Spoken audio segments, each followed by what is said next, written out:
Maharashtra bulletin, आपला महाराष्ट्र, आपली बातमी.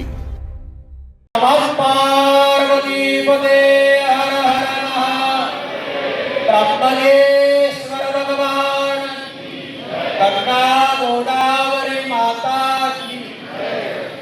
आगामी कुंभमेळ्याच्या जय्यत तयारीला आता खऱ्या अर्थाने धार्मिक अधिष्ठान प्राप्त झालंय. दक्षिण गंगेचं उगमस्थान असलेल्या त्र्यंबकेश्वरच्या पवित्र कुशावर्त तीर्थावर आज भक्ती आणि शक्तीचा अभूतपूर्व संगम पाहायला मिळाला. अमृतमंथनाच्या स्मृती जागवणारा भव्य ध्वजस्तंभ कुंभमेळ्याची शान वाढवण्यासाठी सज्ज झालाय.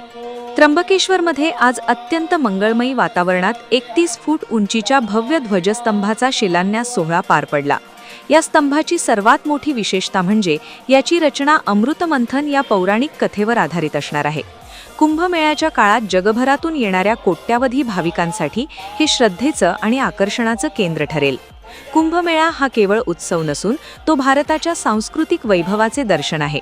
या ध्वजस्तंभाच्या माध्यमातून कुशावर्त तीर्थाची धार्मिक ओळख अधिक प्रबळ होईल आणि नियोजित कुंभमेळ्याचा पाया आज रचला गेल्याचे महंत हरिगिरी महाराजांनी सांगितले.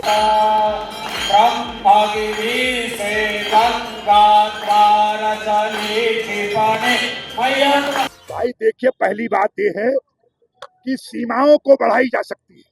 पहले प्रयागराज में कितना घाट था? 1800-1700 में 200 फीट था. आज उसको 70 फीट किया गया है. पहले इस कुंभ मेले से 2 कुंभ मेला पहले उज्जैन में कितना था? 300 मीटर. आज कितना किया गया है? 8-10 किलोमीटर. अभी हमने शिलान्यास कितने किया? 29 किलोमीटर का. तो क्षेत्रफल को बढ़ाने की बात हो रही. क्या बोला मैंने कि कुशावर्त पंचवटी एक रहेगा.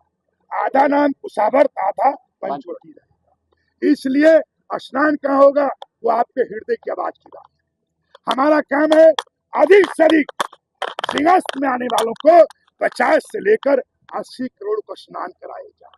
कितना क्षेत्रफल चाहिए आप अपने हृदय पे हाथ रख के देखिए. वो मेरी कल्पना नहीं है. हमारी कल्पना तो क्या थी? कितनी गाड़ी खड़ी होगी उसके लिए 30 किलोमीटर क्षेत्र बढ़ाया जाए, इधर 30 इधर. 5-5 कोस की हमने प्रार्थना किया. इसकी परिक्रमा जितनी होती है, 5 गांव इधर 5 गांव इधर सारे ले लिया जाएगा तो गांव का विकास हो जाएगा और सब चीजों का विकास हो जाएगा. पार्थिव जी. या सोहळ्याला राजकीय आणि धार्मिक क्षेत्रातील दिग्गज व्यक्तिमत्वांची उपस्थिती लाभली. वेदमंत्रांच्या जयघोषात आणि विधिवत पूजेने स्तंभाची पायाभरणी करण्यात आली.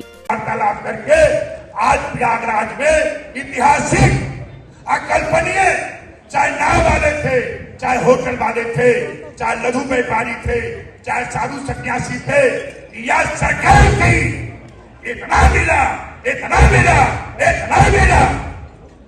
कुंभमेळा प्राधिकरणाचे अधिकारी, आमदार आणि स्थानिक प्रशासकीय अधिकारी, नगरसेवक, नागरिक, साधू महंत यावेळी मोठ्या संख्येने उपस्थित होते. राज्य सरकार आगामी कुंभमेळा ऐतिहासिक करण्यासाठी कटिबद्ध आहे.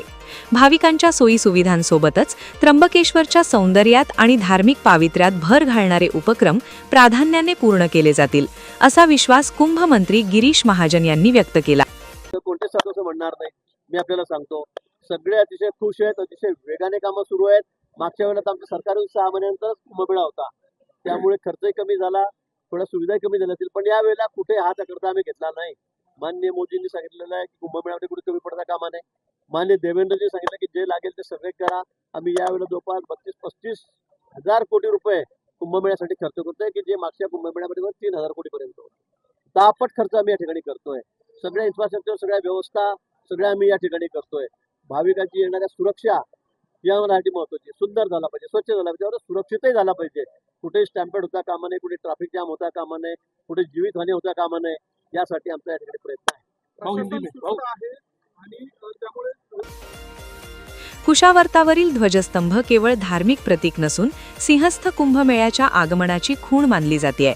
अमृतमंथनातून निघालेल्या कुंभाचे रक्षण ज्या ठिकाणी झाले त्या पवित्र कुशावर्तावर हा शिलान्यास झाल्याने भाविकांमध्ये आनंदाचे वातावरण पसरले.